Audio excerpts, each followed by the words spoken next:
Hello friends, welcome back Spain news channel நண்பர்களே. எனக்கு இந்த வீடியோவில் மிக முக்கியமான ஒரு எச்சரிக்கையான ஜோதிட தாள்களை தான் அதிரடியாக இந்த வீடியோவில் பார்க்க போகிறோம். ஸோ பார்க்குறதுக்கு முன்னாடி எதை பற்றிய ஜோதிட தாள்கள் பார்க்க போகிறோம் அப்படிங்கிறத இன்ட்ரோவில் ஷேர் பண்ணுறேன். வாங்க எதை பற்றிய தாள்கள் பார்க்க போகிறோம் அப்படிங்கிறத ஃபஸ்ட்டு இன்ட்ரோவில் தெரிஞ்சுக்கலாம். ஸோ 2026 பிப்ரவரி மாதத்தில் பிப்ரவரி 24ஆம் தேதிக்கு பிறகு பயங்கரமான சம்பவங்கள் நடக்க இருப்பதாக ஒவ்வொரு ராசிக்கும் எச்சரிக்கை தாள்கள் குறிப்பிடப்பட்டிருக்கு. அப்படி குறிப்பிடப்பட்ட எச்சரிக்கையான தாள்களை இன்னைக்கு இந்த வீடியோவில் எந்த ராசிக்கு பார்க்க போகிறோன்னா தனுசு ராசிக்கு பார்க்க போகிறோம். தனுசு ராசியில் பிறந்த நேயர்கள் இந்த ஒரு வீடியோவை ஸ்கிப் பண்ணாமல் பாருங்கள். உங்கள் ராசியை சேர்ந்தவர்களுக்கு என்ன மாதிரியான பெரிய சம்பவங்கள் கிரகங்களால் நடக்க போகுது அப்படிங்கிறத இந்த வீடியோவில் தெரிஞ்சு அதற்கேற்ப நடந்து பலன் பெறுங்க. ஆக்சுவலி நம்மள நிறைய பேர் என்ன நினைக்கிறோன்னா, நமக்கு நடக்கக்கூடிய எல்லா விஷயங்களும் ஆல்ரெடி எழுதப்பட்டிருக்கு, இது எல்லாமே நடக்கிறதுக்கு காரணம் விதி தான் அப்படின்ட்டு நினைக்கிறோம். ஆனால் விதியும் கிடையாது, எதுவும் கிடையாது. எல்லாத்துக்குமே காரணம் கிரகங்கள் தான். கிரகங்கள் ஒரு சில நேரம் நமக்கு எப்படி இருக்குதோ அதை பொறுத்து நமக்கு லைஃப்பில் பார்த்திங்கன்னு வச்சுக்கோங்களேன், அதிர்ஷ்டம் ஆபத்து இது ரெண்டும் மாறி வரும். கிரகங்கள் நமக்கு சாதகமாக இருந்தால் சாதகமான பலனும், அதே கிரகங்கள் நமக்கு பாதகமாக இருந்தால் அதே இடத்துல நமக்கு ஆபத்து வரும். ஸோ இதை நாம் தெரிஞ்சு இதற்கேற்ப நாம் செயல்பட்டாவே பல ஆபத்துக்கள் ஏற்படாமல் தப்பிக்கொள்ளலாம். ஸோ அந்த வகையில் இப்போ பிப்ரவரியில் மாசி மாதம் தான் பிறந்து நடந்துட்டுருக்கு. இந்த மாசியில் தான் நிறைய மெகா கிரக மாற்றங்களும் நிறைய முக்கியமான ஆன்மீக சம்பந்தப்பட்ட நாட்களும் வருது. இதெல்லாம் வைத்து தான் உங்களோட ராசியை சேர்ந்தவர்களுக்கு இந்த மாதிரியான பெரிய சம்பவங்கள் நடக்க இருப்பதாக தாள்கள் வெளியாயிருக்கு. அப்படி வெளியான அந்த தாள்களை தான் இன்றைக்கி இந்த வீடியோவில் உங்கள் ராசிக்கு ஷேர் பண்ண போகிறேன். ஸோ தனுசு ராசிக்காரங்க உங்கள் ராசிக்கான பலனை தெரிஞ்சு அதற்கேற்ப நடந்து பலன் பெறுங்க. அதோடு நடக்கக்கூடிய இந்த கிரகங்களுடைய சிறப்பு இதனால் கிரகதோஷங்கள் ஏற்பட வாய்ப்பு இருக்குது. ஸோ இந்த மாதிரி கிரகதோஷங்கள் ஏற்படும் போது அந்த கிரகதோஷங்கள்லேருந்து நீங்கள் தப்பிப்பதற்கு குறிப்பிட்ட சில பரிகாரங்களும் செய்ய வேண்டும். அது என்ன பரிகாரம், அதை எப்படி செய்யணும் அப்படிங்கிறதையும் உங்கள் ராசிக்கு சொல்ல போகிறேன். ஸோ எல்லாத்தையுமே இந்த வீடியோவில் தனுசு ராசிக்காரங்க தெரிஞ்சுக்குங்க. தெரிஞ்சு அதற்கேற்ப நடந்து பயன் பெறுங்க. ஆக்சுவலி தனுசு ராசிக்காரங்களுக்கு இந்த கிரக மாற்றத்தால் பெரிய சம்பவமாக கூரையை பிச்சுக்கிட்டு அதிர்ஷ்டமானது கொட்டுன்னு கொட்டப்போகுது என்பது குறிப்பிடப்படுது. இந்த மாதிரி கூரையை பிச்சுக்கிட்டு கொட்டக்கூடிய அதிர்ஷ்டத்தை எப்படி நீங்கள் தக்க வைத்து கொள்ளணும்னா, நிலம் வீடு வாங்குற மாதிரி நீங்கள் ஏதாவது பண்ணி அதை தக்க வைத்து கொள்ளும். ஏன்னா அந்த யோகமும் உங்களுக்கு இருக்குது. அதனால் அந்த யோகத்தில் எல்லாத்தையுமே பார்த்தீங்கன்னு வச்சுக்கோங்களேன், நீங்கள் மிஸ் பண்ணிடக்கூடாது. அதனால் அந்த யோகத்தை முழுசாக பயன்படுத்திக்கணும். ஸோ ஆக மொத்தம் தனுசு ராசிக்கு ஒரு பயங்கரமான இது நடக்க இருக்குது. அதெல்லாம் என்னென்னங்கிறத வாங்க பார்க்கலாம். 2026 ஆண்டில் தை மாதம் நிறைவடைந்து பிப்ரவரி 13ஆம் தேதி மாசி மாதம் அழகாக பிறந்துருச்சு. பிறந்த மாசி மாதத்தில் கிரக மாற்றங்களால் பிப்ரவரி 24 தனுசு ராசினருக்கு கிடைக்கக்கூடிய பலன்கள், பரிகாரங்கள், வழிபாடு செய்ய வேண்டிய தெய்வங்கள் குறித்து ஜோதிடர்கள் சில தாள்களை கூறியிருக்கிறாங்க. அதை தான் இந்த வீடியோவில் விரிவாக நாம் பார்க்க போகிறோம். ஆக்சுவலி இந்த மாசியை கும்பம் என்றும் அழைக்கப்படும். கும்பம் மாசி ரெண்டுமே ஒன்று தான். ஏன்னா சூரியன் கும்பத்தில் தான் பயணம் செய்வார். அதனால் இந்த மாதம் மாசி மாதம் கும்ப மாதம் என்ற சிறப்பு பெயர்களோடு அழைக்கப்படுது. இந்த மாசியில் மகா சிவராத்திரி, மாசி அமாவாசை, மாசி பௌர்ணமி, மாசி திங்கக்கிழமை, மாசி ஞாயிற்றுக்கிழமை, சந்திர கிரகணம், சூரிய கிரகணம், சனி பயிற்சி, இந்த மாதிரி மாசியில் ஏகப்பட்ட விஷயங்கள்லாம் நடக்குது. இந்த விஷயங்கள் நடக்கக்கூடிய அடிப்படையில் தான் நிறைய மாற்றங்கள் ஒவ்வொரு ராசிக்காரங்களுக்கும் ஏற்படும். அதில் தனுசு ராசிக்காரங்களுக்கு பிப்ரவரி 24 இந்த மாதிரியான மாற்றங்கள் இந்த கிரக மாற்றங்களால் ஏற்படும் என்பது குறிப்பிடப்படுது. அதை தான் இப்போ இந்த வீடியோவில் உங்கள் ராசிக்கு பலன்களாக சொல்ல போகிறேன். இவ்வளோ நேரம் என்னென்ன நடக்கும் அப்படிங்கிறத சொல்லிவிட்டேன். இப்போ பலன்களை உங்களுக்கு சொல்ல போகிறேன். ஸோ உங்களுக்கான பலனை தெளிவாக இந்த வீடியோவில் தனுசு ராசிக்காரங்க தெரிஞ்சு அதற்கேற்ப நடந்து பலன் பெறுங்க. தனுசு ராசியில் பிறந்த நேயர்களுக்கு இந்த பிப்ரவரி 24 நிறைய பயணங்களை மேற்கொள்ள வாய்ப்பு கிடைக்கும். அந்த மாதிரி பயணங்கள் மேற்கொள்ள வாய்ப்பு கிடைக்கும் போது அந்த பயணங்கள் எதையும் மிஸ் பண்ணாமல் எல்லா பயணங்களையும் மேற்கொள்ளுங்க. அது மட்டும் இல்லாமல் விடுபட்ட தெய்வ வழிபாடுகள் செய்து மகிழ்ச்சியாக இருக்க முடியும்.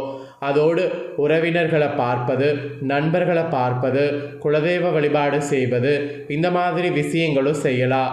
இந்த மாதிரியான விஷயங்கள் செய்வதும் அனுகூலங்களை ஏற்படுத்தும். அதனால் தாராளமாக இந்த மாதிரியான விஷயங்களையும் செய்யலாம். நிறைய பண வரவுகள் கூட இந்த பிப்ரவரி 24க்கு பிறகு உண்டாகும். குடும்பத்தில் ஒரு வகையான நிம்மதியானது ஏற்படும். அதோடு தாய் வழி உறவு, தந்தை வழி உறவு இதெல்லாம் ஏற்றம் பெறும். தொழில் ரீதியாக இருந்த மனத்தாங்கல்கள் தீரும். அதனால் தொழிலில் பெருசாக நீங்கள் எதுக்கும் கவலைப்பட வேண்டாம். இந்த மாதிரி நிறைய வகைகளில் உங்களுக்கு அனுகூலங்கள் கிடைக்கும்.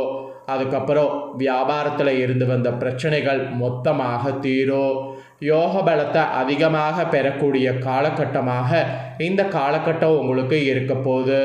அடுத்தடுத்து அற்புதமான நன்மைகள் பலது உங்களுக்கு ஏற்படும். பசுமாடுகளுக்கு நீங்கள் ஞாயிற்றுக்கிழமை தோறும் கோதுமை வெள்ளையம் தானமாக கொடுப்பது நன்மை தரும். அதோடு நல்ல அனுகூலங்களும் காணப்படும். பெரியவர்களோடு மனத்தாங்கல்கள் ஏற்படும். கஷ்டங்கள் போன்றவற்றை ஏற்படாமல் நீங்கள் தான் பார்த்து கொள்ள வேண்டும். அதுக்காக பெரியவர்களோடு நிறைய விட்டு கொடுத்து போங்க என்பதை இந்த இடத்துல உங்களுக்கு சொல்ல வர. அப்படிலாம் இருந்தீங்கன்னா சுபவிரையெல்லாம் இந்த டைம் உங்களுக்கு நிறைய ஏற்படும். பிள்ளைகளுடைய படிப்பு, தொழில், உத்தியோகம், வியாபாரத்திற்கு செலவு செய்வீங்க. நிறைய விரயங்கள் ஏற்படும். அதனை சுப விரயங்களாக மாற்றிக்கொள்வது ரொம்ப ரொம்ப ரொம்ப நல்லது. நிறைய நன்மைகள் நடக்கக்கூடிய காலகட்டம் பிப்ரவரி 24க்கு மேலே உங்களுக்கு உண்டாகும். குடும்பத்தை விட்டு தொலைதூர பயணம் மேற்கொள்வீங்க. உள்ளூர், வெளியூர், கடல் கடந்த பயணங்கள், தெய்வ மார்க்க பயணங்கள், தொழில், உத்தியோகம், வியாபாரம், படிப்பு, மேலதிகாரிகளை சந்திப்பது, இந்த மாதிரி தொலைதூர பயணங்கள் எல்லாமே நீங்கள் மேற்கொள்கிற மாதிரி பாசிட்டிவான சூழ்நிலை பிப்ரவரி 24க்கு பிறகு உங்கள் ராசிக்கு உண்டாகும். தடைகள் நீங்கள் செய்யக்கூடிய பயணங்களில் நீங்கும் என்பது குறிப்பிடப்படுது. தொழில், உத்தியோகம், வியாபாரத்திற்காக கஷ்டப்பட்டு காத்து கொண்டிருப்பவர்களுக்கு, படிப்பு தடைப்பட்டு கொண்டிருப்பவர்களுக்கு இனி அந்த தடைகள் எல்லாமே நிவர்த்தியாகும். எல்லா விஷயங்களுமே கைகூடும். நிலத்தில், வீட்டில் நிறைய முதலீடுகள் செய்யலாம். மிகவும் பிஸியாக இருப்பீங்க. கனவு போல நிறைய நல்ல விஷயங்கள் நடக்கும். அதோடு வீட்டில் இன்டீரியர் டெக்கரேஷன்கள்லாம் செய்து மகிழ்ச்சியை அனுபவிக்கிற மாதிரி பாசிட்டிவான சூழ்நிலை அமையும். செவ்வாய்க்கிழமை தோறும் மதிய வேளையில் ஏழைகளுக்கு இனி சாப்பாடு, எலுமிச்சை ஊறுகாய் போன்றவற்றை தானமாக கொடுப்பது நன்மை தரும். ஸோ மாசியில் கிரகங்களால் பிப்ரவரி 24க்கு பிறகு இந்த மாதிரி தான் உங்களுக்கு பலன்கள் கிடைக்கும் என்பது குறிப்பிடப்பட்டிருக்கு. ஸோ குறிப்பிடப்பட்ட பலனை இவ்வளோ நேரம் உங்களுக்கு தெளிவாக எக்ஸ்பிளைன் பண்ணிட்டேன். ஸோ எக்ஸ்பிளைன் பண்ண பலனை தெளிவாக தெரிஞ்சிருப்பீங்க. தெரிஞ்சதுக்கேற்ப நடந்து பயன் பெறுங்க. இப்போ உங்களுக்கு இந்த டைம் கிரகங்களால் எந்த ஒரு பாதிப்பு வராமல் இருக்க பிப்ரவரி 24க்கு பிறகு ஒரு சில பரிகாரம் உங்கள் ராசிக்கு செய்யணும். அது என்ன பரிகாரம் அப்படிங்கிறத சொல்கிறேன். அந்த பரிகாரத்தையும் இந்த வீடியோவில் தனுசு ராசிக்காரங்க தெரிஞ்சுக்குங்க. இந்த மாசி மாதம் பிறந்ததே சூரியனுடைய அடிப்படையில் தான். சூரிய பகவான் கும்பராசிக்கு பிரவேசிக்கிறார்ல, இந்த ஒரு கிரக மாற்றத்திலோட அடிப்படையிலே 12 ராசிக்காரங்களுக்கும் பயங்கரமான மாற்றங்கள் ஏற்படும். அதனால் அந்தந்த ராசிக்காரங்க பரிகாரம் செய்யணும். பொதுப்படையாக சொல்கிற 12 ராசிக்காரங்களும் இந்த டைம் ஆரோக்கிய சம்பந்தப்பட்ட விஷயத்தில் மட்டும் கவனமாக இருக்கிறதுக்காகவே இந்த பரிகாரம் செய்யணும் என்பது சொல்லப்படுது. ஏன்னா இந்த பரிகாரத்தை நீங்கள் செய்தால் இனி வரக்கூடிய நாட்கள் முழுவதும் உங்களுக்கு நன்மைகள் நடக்கும். ஏதேனும் கிரக ரீதியாக தோஷங்கள் இருந்தால் கூட அந்த தோஷங்கள் விலகி கெட்டது நல்லதாக மாறிவிடும். ஸோ அதன்படி உங்கள் ராசிக்கு இந்த பிப்ரவரி 24க்கு பிறகு செய்ய வேண்டிய அந்த பரிகாரத்தை வாங்க பார்க்கலாம். தனுசு ராசிக்காரங்க முருகன் கோவிலுக்கு சென்று அங்கு வழிபாடு செய்யணும். முருகருக்கு உங்கள் கைகளால் முல்லைப்பூ அல்லது செவ்வரளிப்பூ ரெண்டில் ஏதாவது ஒரு பூ வாங்கிட்டு போங்க. அதோடு 2 மண் அகல் விளக்குகளை நெய் தீபம் போட்டு விளக்கேற்றி வைத்து விடுங்க. இந்த மாதிரி முருகனை வைத்து வழிபாடு செய்வது உங்களுக்கு நன்மை தரும். கோவிலுக்கு போக முடியலனா வீட்டிலே கூட இந்த வழிபாடு செய்யலாம். வீட்டில் செய்தாலும் நன்மை தான். ஸோ இந்த மாதிரி வழிபாடு செய்யக்கூடிய பட்சத்தில் கண்டிப்பாக பார்த்தீங்கன்னு வச்சுக்கோங்களேன், உங்களுடைய கிரகதோஷங்கள் நீங்கி நல்ல பலன் கிடைக்கும். ஸோ தனுசு ராசிக்காரங்க இதுதான் உங்களுக்கான பரிகாரம். இந்த வீடியோவை நீங்கள் ஸ்கிப் பண்ணாமல் பார்த்துருந்தீங்கன்னா உங்களுக்கான பலன், பரிகாரம் ரெண்டுமே இந்த வீடியோவில் தெரிஞ்சது ரொம்ப யூஸ்ஃபுல்லாக இருந்திருக்குன்னு சொல்லி நான் நம்புகிறேன். யூஸ்ஃபுல்லாக இருந்ததுன்னா மறக்காமல் இந்த வீடியோவில் இருக்கக்கூடிய தாள்களை உங்கள் ஃப்ரெண்ட்ஸ் ஃபேமிலியில் இருக்கவங்களும் பார்த்து பயன்பெறணும்னு நினச்சிங்கன்னா அவங்களுக்கும் வீடியோ ஷேர் பண்ணுங்கள். உங்கள் ஃப்ரெண்ட்ஸ் ஃபேமிலியில் இருக்கிறவங்களும் வீடியோ பார்த்து பயன்பெறட்டும். இதே போல் புதிய தகவல்களை தெரிந்து கொள்ள மறக்காமல் சேனலை சப்ஸ்கிரைப் பண்ணுங்கள், கூட பெல் பண்ண ப்ரெஸ் பண்ணுங்கள். அதை பண்ணிட்டீங்கன்னா இனி நான் போகிற மற்ற அப்டேட்டான எல்லா வீடியோஸும் உடனுக்குடனே தெரிந்து கொள்ளலாம். ஸோ மறக்காமல் பண்ணுங்கள். நெக்ஸ்ட் இதே போல் சுவாரஸ்யமாக வேறொரு வீடியோவில் உங்களை சந்திக்கிறேன். நன்றி, வணக்கம்.